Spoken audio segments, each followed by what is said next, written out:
We are live. Welcome back, everybody, to Behind the Tool Belt, episode 271. I'm your host, Ty Cobb Backer. Thank you for joining us today on this Wednesday edition. Today, we have another special guest. Stay tuned, and we will be back after our short intro from our sponsors.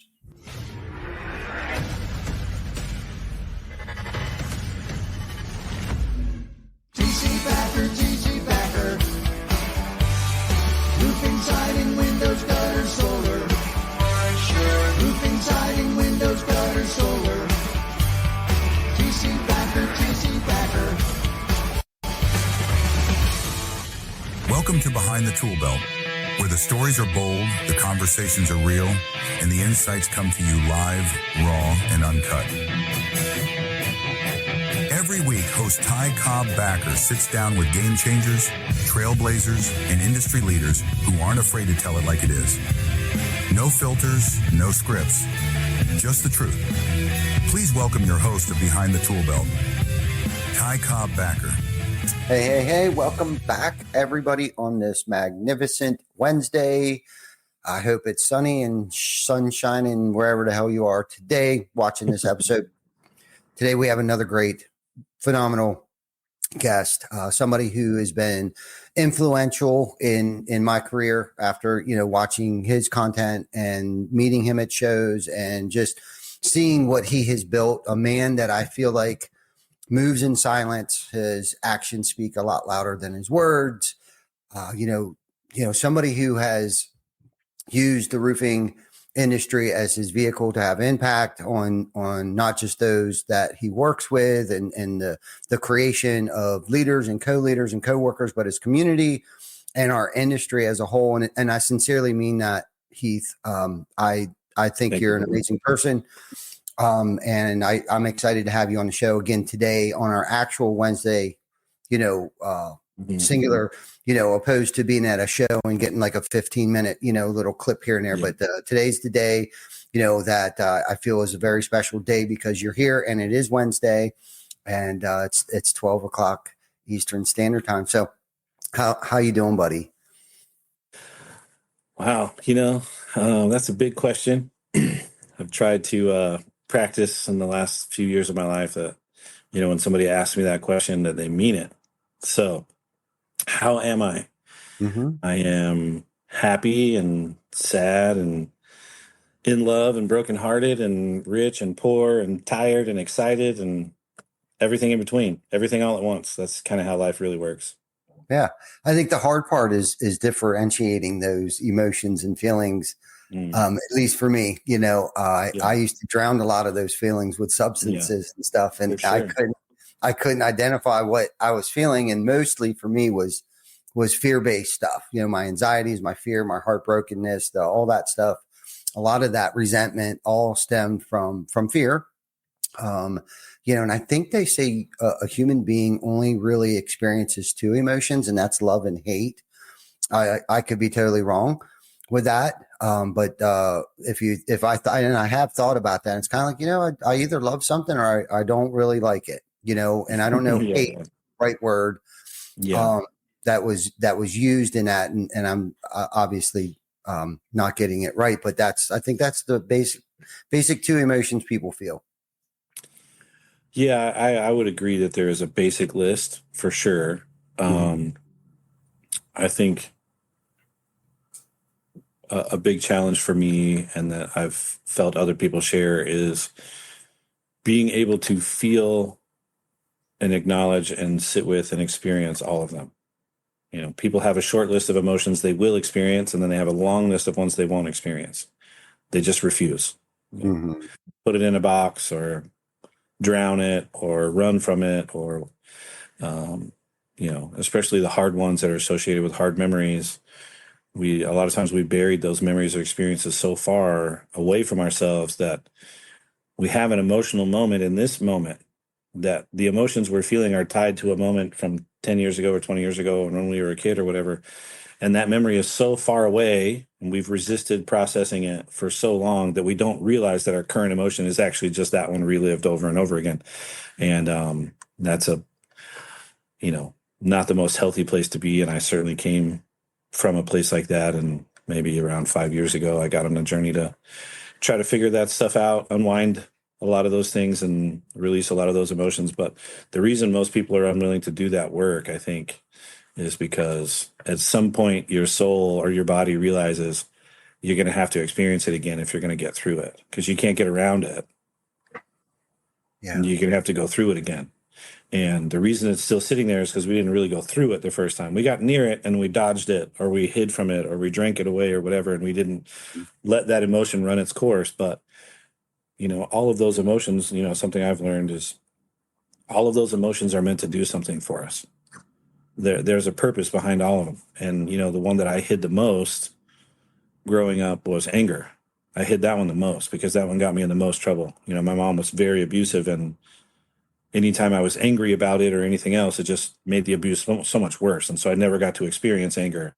And then I was also taught, by the church I was in growing up that, anger is not right. You shouldn't make any decisions in your anger. You shouldn't listen to your anger. You should, use your logical brain and work yourself out of that anger and then make your decisions. But honestly, I've learned that anger is a wonderful time to make certain decisions because it's there to help us draw boundaries.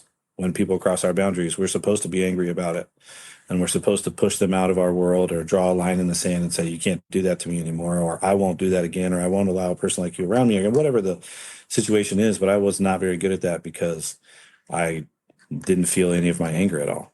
And so shame, that's another one people really hide from. And that one's not as useful as anger, but it still gives you a hint that there's something there you need to understand or work on. So if you hide from it, you carry it around. You can't really get away from it. It just becomes a weight around your neck, So. Yeah. So how did you unwind that? Oh man. Well, I had an experience in my life that was, traumatic and tragic. And, I spent a weekend, 6 years ago, maybe, trying to figure out if I wanted to be on the planet anymore, Yeah. And when I got up from that weekend, what I understood myself was that everything that I knew up to that point had produced that weekend in my life. And so if I didn't want another weekend like that, I had to learn some new stuff. And the me that existed up until that point would have just looked backwards a little bit and said, well, I'm supposed to be more disciplined, and so I'll just try a little harder to be disciplined. So I'd reach over and grab the knob for discipline and try to turn it up a little bit and hope that my whole life was going to change. But what I realized in that moment is that whole machine with all the knobs of everything I knew on how to manipulate or change or alter in my life, that whole machine, that is what produced that weekend. The whole thing didn't work. And so I kind of went on a journey to learn things that I didn't know anything about, rather than trying to relearn things that I thought I knew that were the right things. I said, well, this just isn't working. So I got to learn things I've never heard before. I can't just read a book about stuff I've already read about, maybe from a different perspective or something, or go listen to the same sermons I knew growing up or something like that, because I'm sitting here as a result of those things. And I don't want this. I can't make it through this weekend again. So I had to change some things and learn new things. Yeah, no doubt. It's funny. Yes. And this is so cliche, but through pain is growth. But I guess my question for you is obviously you are who you are today from experiencing that pain.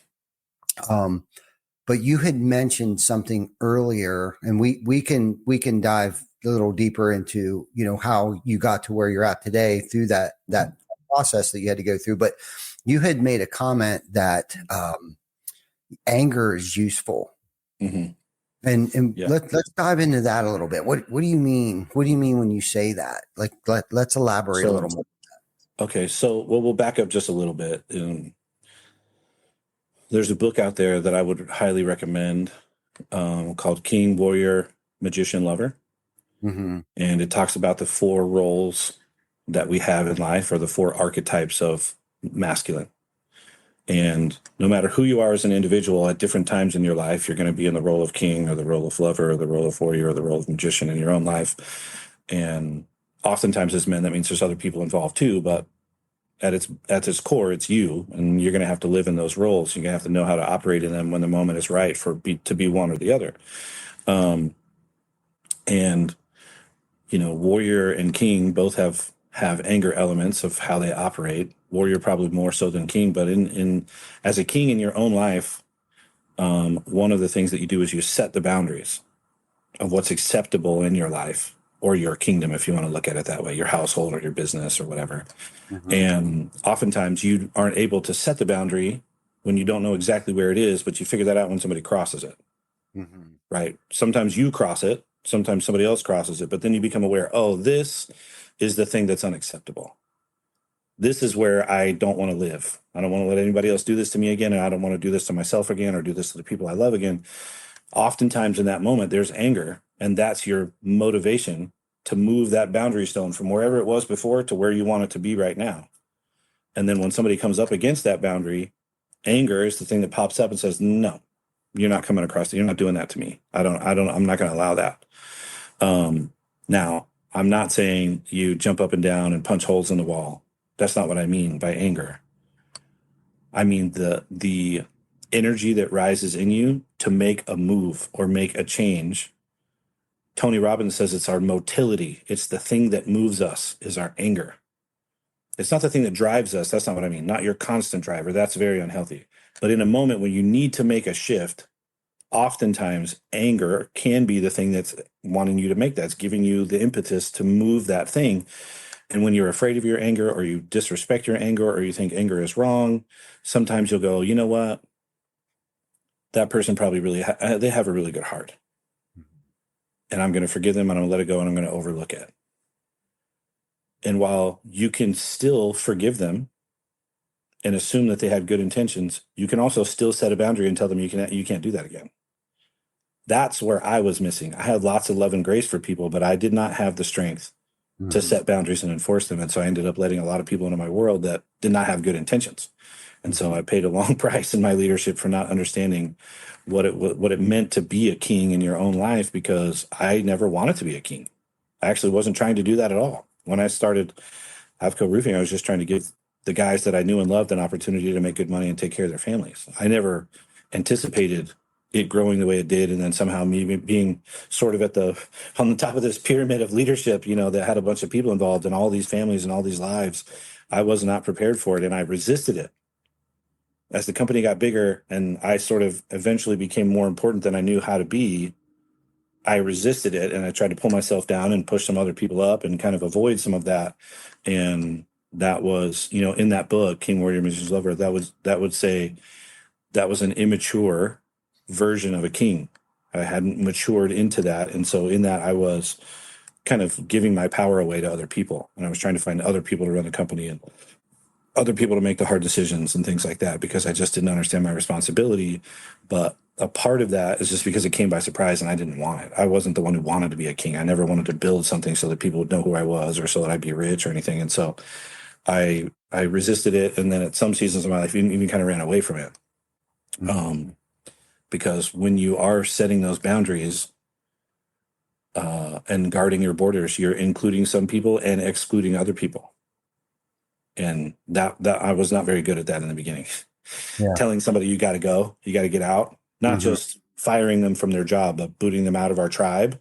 You got to go. I was really not good at that. And so, but a lot of what was missing in those interactions was a healthy version of anger. And so I've had to learn and give myself permission to be able to be angry and make the right decision in my anger that is motivated by anger, but is also the right decision that I wouldn't really make when I wasn't angry. And so you got to be able to plug into that and listen to that if you want to protect yourself and your tribe well. Yeah. Yeah. Great explanation. I mean, that was so good, as, allowing anger and reaffirming with yourself that it's okay to be upset, but harnessing that energy and in a healthy way. I think that's where a lot of us, and even me, I've been guilty of showing my butt on more times than one. due to being angry at something, but learning how to channel that and use it. It's, you don't have to be mean, but mean what you say, and having confidence in yourself and your abilities. And I think a lot of it has to go into self, what's the word I'm looking for? Not confidence, but low self-esteem. Okay. Oh yeah. Do you feel like you were suffering from low self-esteem, less than but I don't deserve this position, so I'm going to push other people up because maybe if they really knew who I was, kind of? Yeah. Oh, there certainly was an element of not feeling worthy, for sure. But low self-esteem and high self-esteem are not necessarily opposites. They're both immature expressions of real self-esteem, right? So they're not necessarily opposites. It's not like there's a scale from low to high. It's just kind of an incorrect or immature expression of the value you should have for yourself. But what's often missing in there, what was missing for me, is agency. The understanding that I can and should control all these elements in my life, and they're my responsibility, and I have the right to make whatever decision I want inside of my life. I don't have to consider everyone else first. That's not a true statement. Now, when you choose as a leader to consider others, that's wonderful. But you don't have to do that as an individual. You're not bound to this teaching that I grew up with, which was you always have to put everyone else first. That literally doesn't work. And no one actually really lives that way. And if they did, they would probably have nothing, and they would literally serve everyone, And I'm not trying to contrast that against the scripture that says the greatest of all is the servant of all. Jesus says that, but that's said in hyperbole and isn't meant to be taken literally. It's meant to express an idea that we should love and serve others, right? But this idea that I have to consider everyone else before myself, that I grew up with, just isn't true. Your life doesn't work if you do that. If you don't love yourself first, you're not going to be able to love anyone else well, because you're going to love everyone else the same way you love yourself. Which is why Jesus says, love your neighbor as yourself.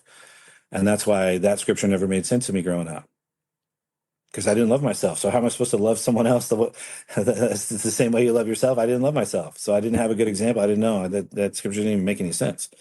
And so that implies you have to love yourself first.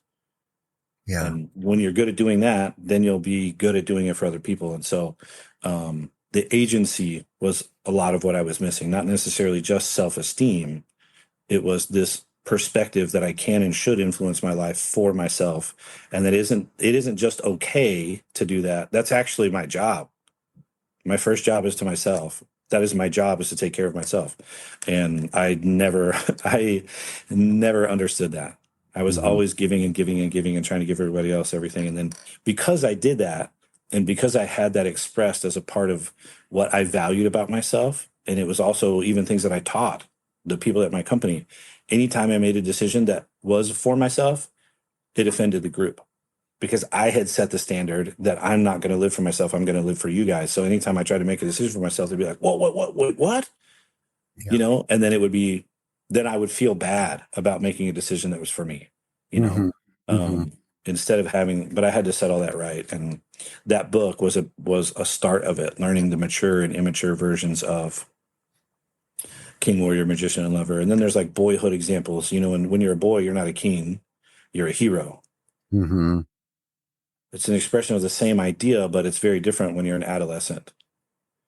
And if you tried to be a hero when you were a king, you would die needlessly on the battlefield. You would just run headlong into the next battle there was. And at some point you would just die in a place where the king should be up on the hill making the strategy, running everything. But if you were still a hero, you're still immature in that seat, you'd make the wrong decision, And so understanding that, because I never met my father, never had any kind of father figure in my life. So I didn't know anything about how to be a man. And it's taken me a long time to learn it. And my boys have been a primary motivation of that journey for me, because I felt, and still do feel sometimes, like I am just missing the thing that I would like to be giving them. I just don't have it sometimes. And so I've had to try to go and find it. And that book and the books around that topic have been really helpful for me. Wow. For our viewers and listeners right now, and anybody looking from the outside in right now, Heath would say that, you're a successful entrepreneur. a wonderful dad and all of that personal, we all struggle with things. Right. And it's not always been as pretty as everybody has think or as they think it is. Right. And how to get where we're at. And it's the journey to be where we're at that's more important than getting to our destination. And it's just crazy about the amount of work that nobody probably realizes that you have put into personal development to be the human being that you are today, to be the father that you are today. But I think when we're going through those experiences, right, of feeling less than, or it's almost like an inferiority complex. I can't remember the other, imposter syndrome. Egotistical inferiority complex or something like that we struggle with. But I think a lot of times we don't realize that we have a choice, that we can remove ourselves from certain situations, certain people. And I'm not talking about avoiding situations or feelings and stuff like that, but we're like getting yourself in a position, in a mindset where it's like, you know what, that individual just sucks the life from me. Our energies don't match. Like we just accept that and don't realize that we actually have a choice today of like who we surround ourselves with, who do we want to be more like, who do we want to model, who has something that I want to be, and it took me a long time to identify those things too, but the personal development aspect of things, not living in that thing.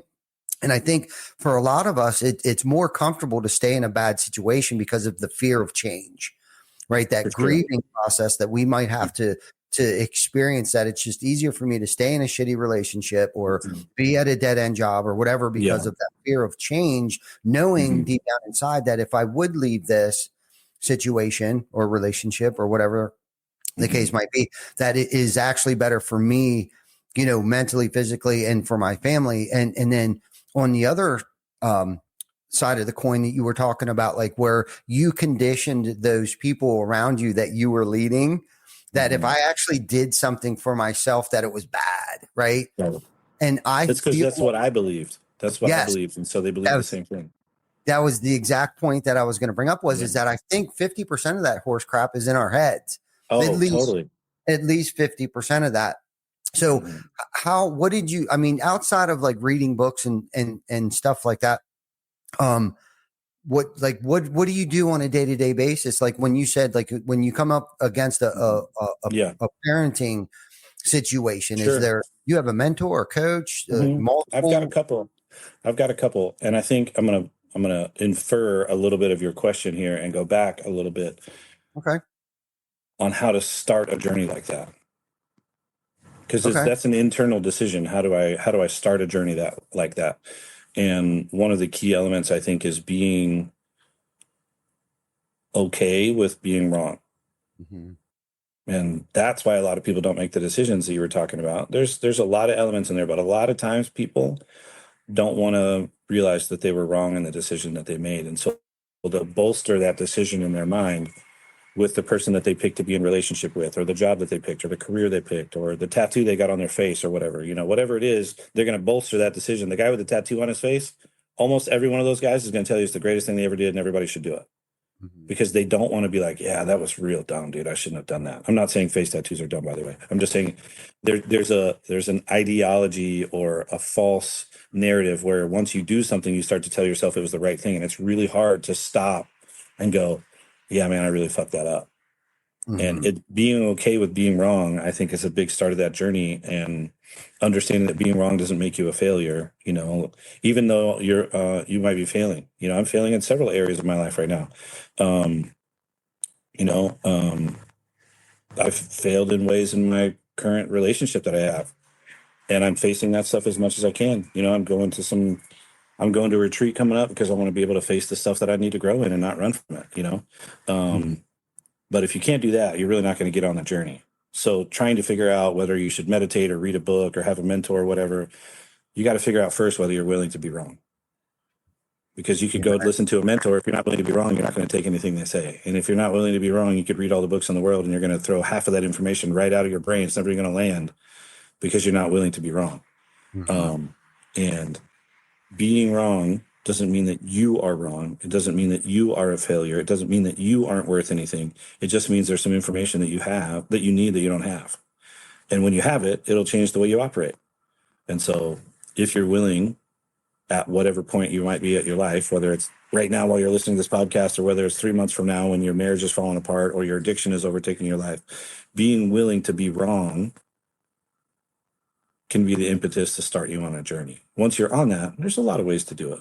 For me, a big kickoff of it for me was I went to India for 3 weeks, and I stayed in an ashram, sort of like a temple. And I learned about things I'd never known anything about. I wanted to learn about God from a perspective that I'd never had before. Because the God that I grew up with, I'd heard about a lot, read a lot of books, went to college about it, grew up very involved in church, did missions all over the world and stuff like that. Very, very involved, had a lot of information. But to me, once I hit that weekend in my life, I realized there were just some things missing, whatever they were. And I could have even heard them before in that other seasons of my life. I might have heard them and they just didn't land. And so I was like, well, I'm just going to go do things I'd never done. So that sort of was a kickoff for me. And since then, I've done all kinds of things. I've had mentors of different types. I've had counselors and coaches of different types. And, currently I've got 2 in my life that I see pretty regularly, 1 every week, 1 pretty often, that have wisdom beyond my current experience, that can listen to me and go, here's something to think about, or here's a book to read, or that doesn't sound true. It sounds like you're lying to yourself, and without that outside perspective, it would be difficult, I think, for me to move forward the way that I'd like to. So. Yeah. Yeah. I know you touched on this a little bit, with the personal development and identifying kind of like what has bothered you and the things that you need to work on. Do you think that this has helped you become, not just a better parent? I'm thinking in terms of professional, being a better leader through all of this personal development stuff. And if it has, how has that helped you? Well, I think the first thing to clarify is it's all the same. Being a better leader, being a better business owner, being a better spouse, being a better parent, it's all the same. It's just being a better version of you. And oftentimes when you're just trying to solve that one specific problem, I just want to be a better leader at work, you get hyper focused on things, you get very informational, you get really in your head, and it doesn't make any change in your heart. Mm-hmm. And when you go to work, you're like, what is it? How am I supposed to say this again? And you look at some notes you had from a book, and you're like, okay, frame the question this way. And that one interaction goes a little bit better than it would have, right? Mm-hmm. But it doesn't flow out of you naturally because there wasn't a change in the way that you look at yourself or look at life or look at other people. And so instead of like hyper focusing for me on, I want to improve this one singular area of my life, my focus has been, I want to be the best version of myself, which for me, it took me a lot of years and wisdom to be able to have the freedom to even say what I really want. Because in the beginning, I had to frame it with, I want to be the best version of myself, because it sounds like to other people I'm getting better, and everybody wants to be better, so that's okay. But what I honestly really want, Ty, is I just want the freedom to be me, without worrying about what anybody else thinks about it.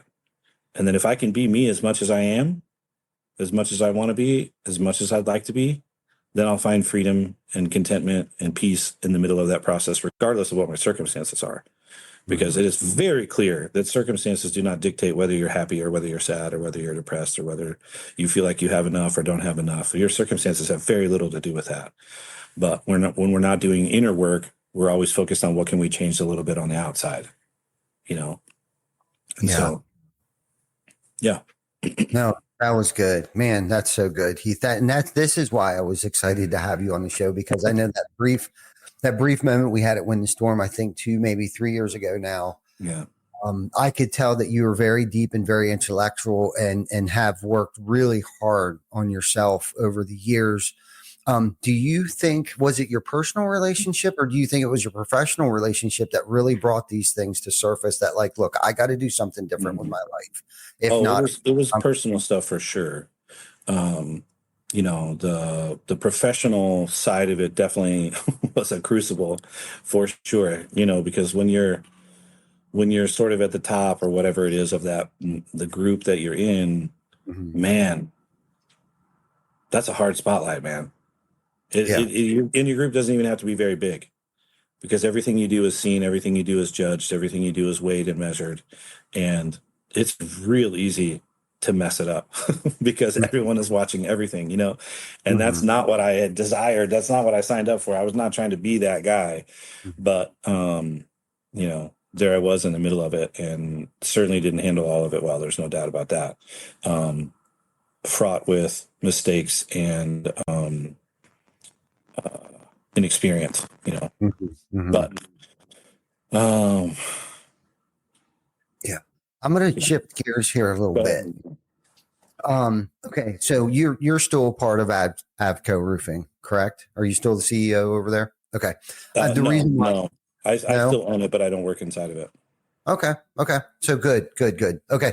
So, you guys are a very successful roofing company out of Texas, and we've talked about that. I've talked to Ronnie, your partner, and stuff. You guys are just crushing it over there, and have for a long time. And and I think about this quite often, especially when on these interviews. But I've never really been able to articulate this question, but until now, this morning, I was actually thinking about it. But from going from like a bootstrapped startup business to a mid to high 8-figure roofing company, tell us about the mind shift that had to take place and what you had to do mentally and physically to like prepare yourself for that. Obviously, I know there was a lot of mistakes and a lot of lessons learned and stuff, but because I think about my journey from just a chuck and a truck to employing, several people. Yeah. Oh man, mindset shifts. Gosh, there's been so many. Right. Yeah. So here's one it was a very intense lesson for me. When I started Avco and purchased it, I was the only one selling roofs. So I was really just purchasing my own pipeline, really. But the company had a little name and had some history and things like that. So my stated goal was to provide opportunities for all the people that I knew and loved. That was my goal. I could have left, I had opportunities to move to Dallas or Denver or somewhere, in a bigger market and sell commercial and high-end residential and stuff like that and make a lot of money and probably have a lot simpler, more straightforward road. But at the end of the day, I didn't want to leave all my friends behind. And so my stated goal was to provide opportunities for the people that I knew and loved. And lo and behold, I succeeded. But the lesson I learned that didn't show up until much later is that inside of that stated goal, there was nothing in there for me. And so I ended up accomplishing it wildly and then not really getting much return out of it myself, personally or financially. I had a stated goal of basically giving a lot to everybody else, and I did. Charities and then sales guys and, pretty high commissions in the beginning that I had to figure out how to get a hold of over time, And, for a long season of Avco, I didn't really recoup very much return. But it was 8.5 years into the process before I realized why. It's because I didn't intend to.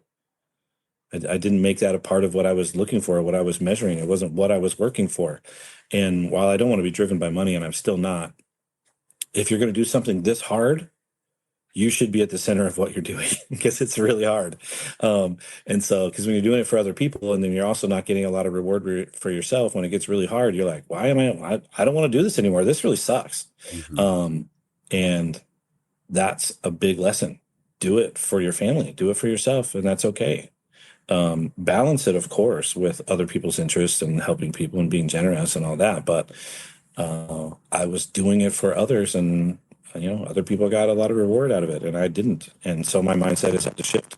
Where business, the measurable success in business is the dollars that your company retains at the end of the year. How, whatever else you want to say, that's the real measurement. How much money is left in the bucket? That's why you do business. And I wasn't doing business for that reason. So there was not very much money left in the buckets because it wasn't what was driving me. It wasn't driving my decisions. It wasn't driving the things I was measuring, and I wasn't paying attention to things, because that's not why I was working. Well, if you're going to be in business, dumbass, you got to make that the goal. That just has to be a part of it, because the business itself has to have that to sustain itself. And if you're going to be a good place to work, then you got to be around. closing your doors after 3 wonderful, great, explosive years doesn't help those people after that. And so I didn't have a very clear goal in that. And I had to shift that mindset, and it took a long time. And, I missed a lot of opportunity, but I learned a lot of good lessons. So there's a big mindset shift for you. Yeah. Well, okay. So let's dig into this a little bit more here. What did you have to do once you discovered like, hey, I don't want to do this anymore? And then discovered like, okay, well, I'm doing it. You started out with all intentions, purposes of the right thing to do, right? Like, of course, taking care of people, but I understand going from being way too extreme with that. Like, I totally, like you're freaking telling my story right now. Okay. Seriously. Like, that's why I started out. Like, it was all, even the podcast, like we started it. This was for something else. And now here we are doing it and still not getting freaking paid to it. But that's a whole nother podcast. Yeah. But like, so, okay, you discovered like, oh crap, I'm losing my ass. My family's suffering. My health is suffering. Everything's suffering. And totally. Now everybody that's around me in the company is also suffering too, because there's nothing left in the buckets. So what did you do? And I know it was probably a grueling effort and it didn't just happen in a month. Like, but what did you do? What track did you get on? And what resources did you bring in to help you get back on track or on track? Well, I had to learn the idea that it's okay to put yourself first. That's okay. And really, it's actually more than that. That is your job. That has to be primary. Even inside of your, family relationship, if the truth is true that you're going to love everyone else the way you love yourself, which I believe that. I've explored that in a lot of ways in my life.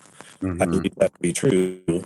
And so if I want to be good at loving, my partner or my kids, I have to be good at loving myself, which means that's where I learn. That's where I practice how to be a good lover of people. I start with myself. And, I didn't really have any value in myself in the beginning, so I didn't know how to do that.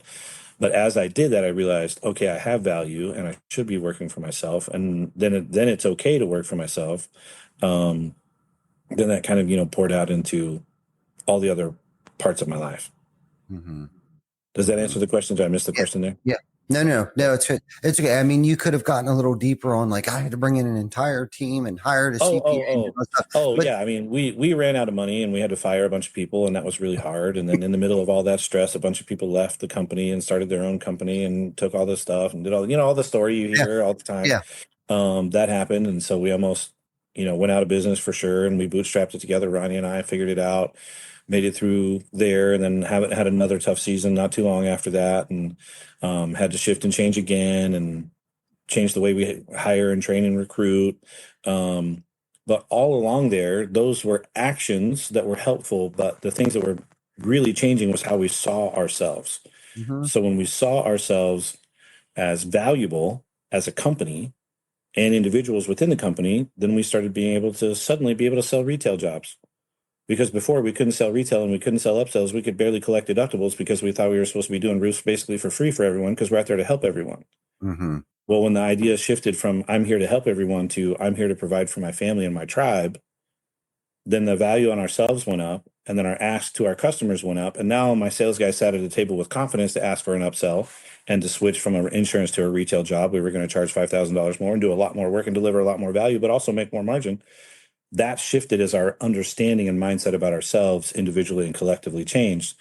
That if we want to serve ourselves individually and then serve ourselves as a whole, as a company first, that's going to change the way we deal with our customers. We got better at providing service, more committed to providing service because we had to justify the value we saw in ourselves, which was reflected in the price that we were asking, which we were able to now ask for more money and a higher price because we delivered better service because we believed we were worth it. All that is mindset. There wasn't like a coaching difference or a better CRM or a whatever. There was an understanding of who we are and our place in the world. And suddenly we had more salespeople and they were better sales.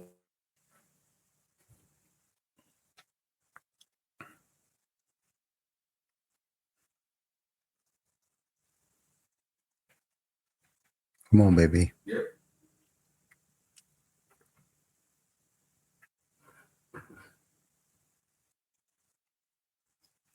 Might be him. There you are. Can you hear us? I don't know if you can hear me, but I lost you a little bit. Yeah. No, but that was a great response. Great answer. Finding more value in yourself. And I think a lot of people might think that sounds a little selfish, but I always say this, if I'm not eating, I can't feed others. Right. And ultimately at the end of the day, I have to make sure I'm taking care of myself physically, mentally, spiritually. So then it's almost like I need my cup to be overfilleth, or however you say that, like overfilling. Right. So then there's extra to go around now, to a certain extent. And I know I totally butchered that up too, but I know exactly what you're saying. And again, you're speaking my language. You're telling my story without me actually having to say it, because, we've gone through it. If you've been in business for a certain amount of time, and if, you're a first generation roofing contractor like myself, like my daddy didn't have this for 50 years and then handed it to us and had everything already figured out. And even if that was the case, I'm sure they would have had ups and downs and ebbs and flows. And it seems like it comes like about every 3 years where you kind of need to go in, at least from my experience, you have a correction year in there about every 4 years or so. Sure. And, once the dust clears and the smoke settles, it's kind of like, okay, we broke this. Now we got to fix it. But having, the courage, to step up and keep fighting like you did, Heath, that I commend you for that, because I know this isn't easy, because, for me, I'm very self-conscious, right? Like I do care about what people think of me, regardless if I pretend that I don't, because, and it's tough, especially with social media nowadays. Like it is so hard. And we talked about this earlier, like streaming live, it could take one episode to ruin my entire career here, but by saying something really dumb, and I'm a glutton for punishment. That's why I think I do this every single week live, and I just kick the shit out of myself. But I love how you said, we had to tighten some things up, and most of it was personal development. It all starts here. Everything starts here. It's what I'm not doing in the ring that has made us a champion, right? It's totally. The workouts in the gym, and metaphorically, right? But and also realistically too. But I love that. So okay.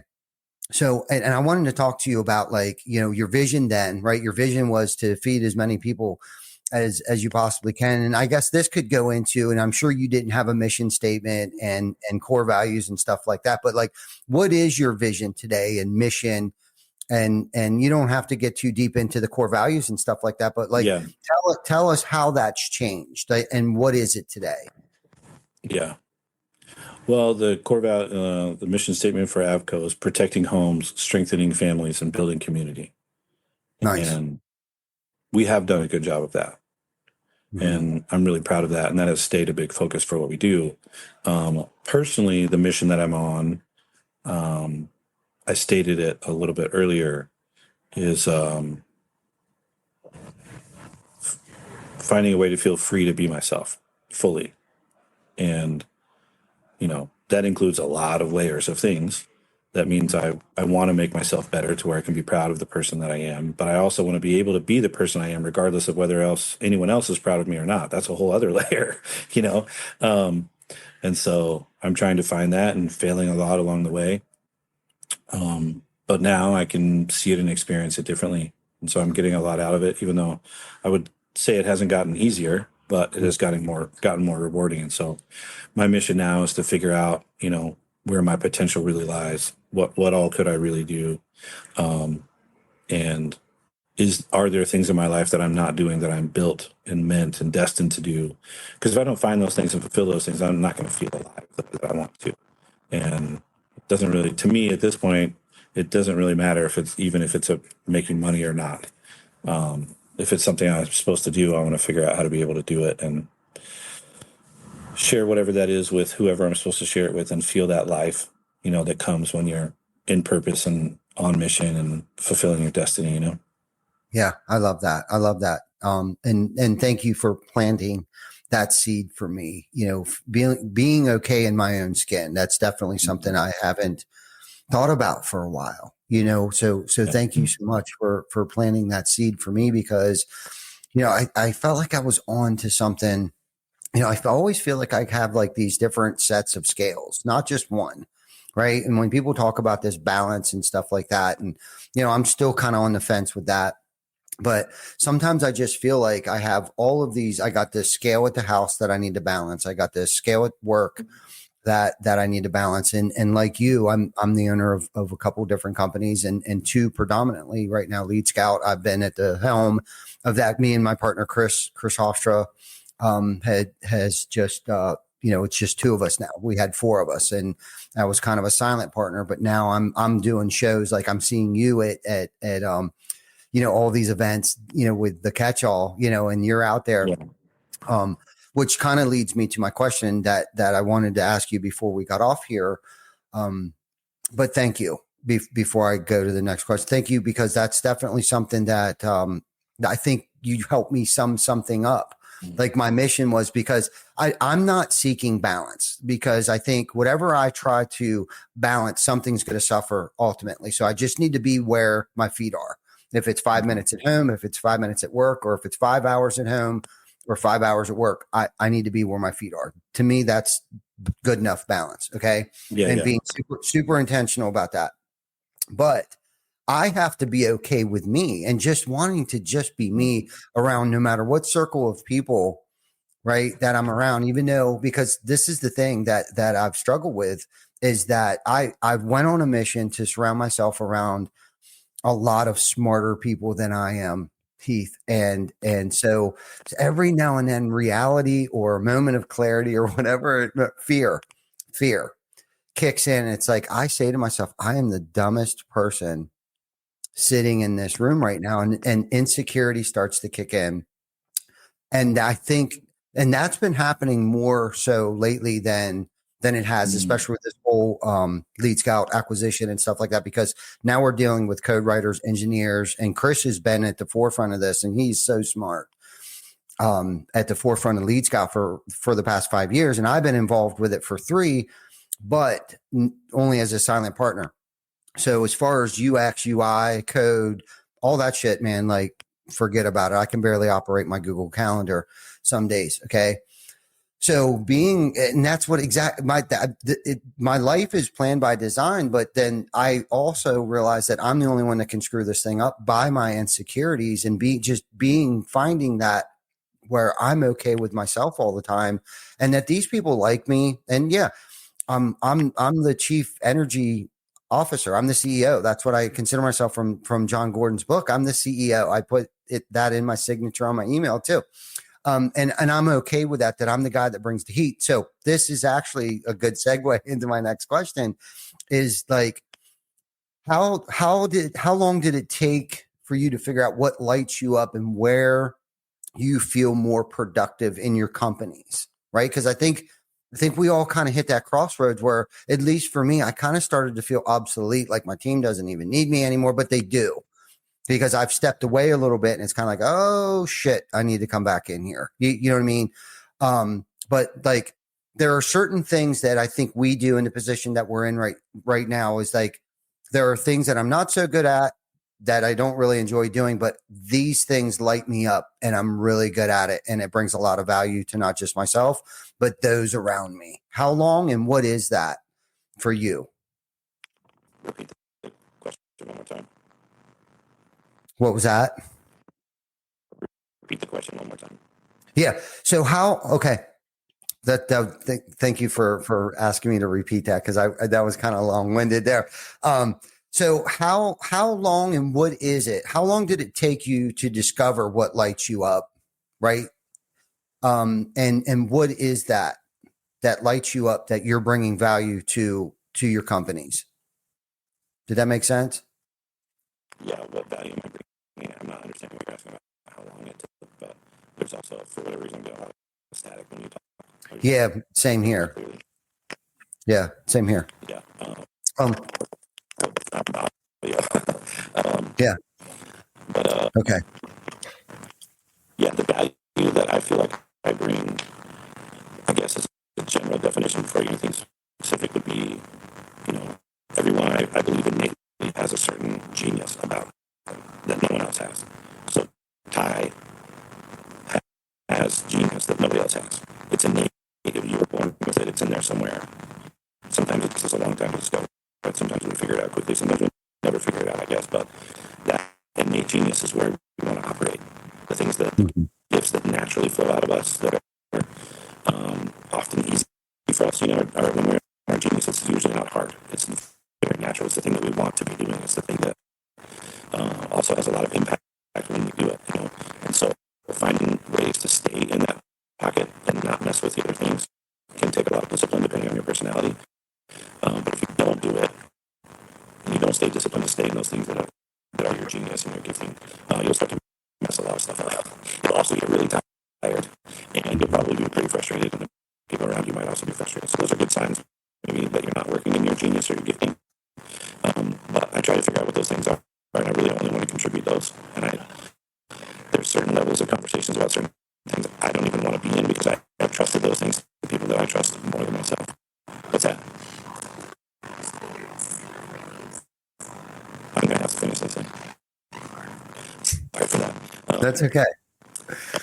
Yeah. So I think figuring out that genius, figuring out the giftings, like what it is you're meant to contribute to those companies will keep you alive and fresh, can keep you involved in it for a long time. When you start stepping out of that, you get tired and exhausted and frustrated, and your timeline might be limited there. But if you still have things in your gifting to contribute, you'll always be relevant, Man, good answer, Heath. Damn, you are so good, dude. Thank you. Seriously, you planted another seed. And this is what's crazy about this podcast is most of these questions that I ask our guests that come on here are very selfish questions, right? Things that either I'm dealing with or struggling with, or just responses that I want to hear, and in turn, you're dropping nuggets for all of our viewers and our listeners, whether they're listening now or on the replay. And this is why I wanted you to come on the show, because one of a couple of reasons that you are just such an inspiration to me. And like I said, I'm not saying that you're an influencer, the whole guru thing that's going on right now, but you have had influence. You have influenced me. Okay. Since that first conversation we had at Wind Storm 2 or 3 years ago, I was like, this dude's on a good journey right now that I would like to kind of hitch a ride on, and I think I might even have said that, like, dude, I really want to stay in touch with you. And unfortunately I haven't. And that's on me. So, thank you. I know you got to get going here. Sure, but thank you for having me. So I'll dare you to read that book that we talked about, King Warrior Magician Lover. And then there's another one that came up when you were talking about being wherever your feet are at. There's a book called Wherever You Go, There You Are. And it's this idea that we can't escape ourselves. We're always where we are, and there's nowhere else we could be but right here. No matter if I try to go over there, once I get there, there is here. I'm always here. I'm always the thing. I'm always the center. I'm always what's creating these outcomes I'm experiencing. It's always me. It's never the circumstances outside of us. It's us. And so, a big majority of what we experience, I guess never is a strong word. I shouldn't have said never, but the vast majority of the time, what you're experiencing is the situation that you created because you needed it for some reason. Most of the time we create a situation we need because there's a lesson we need to learn. So we got to mess it up somehow in order to figure it out. Right. But that book, Wherever You Go, There You Are. I dare you to read it and do the exercises in the last, just do it every day. Just do it. I dare you. And then call me again and we'll have another talk. Challenge accepted. And it doesn't even have to be a podcast. You just call me and tell me about your experience reading those two books. I will. I'm going to get it as soon as we get off here, man. Thank you so much, dude. You're the man. Keep killing it. If you ever need anything, let me know. Hey, brother. I appreciate that.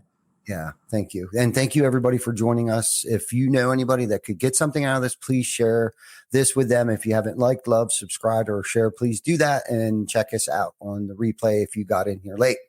Until next week, take care of each other, and we will see you next week on episode 272 Behind the Tool Belt. Peace out.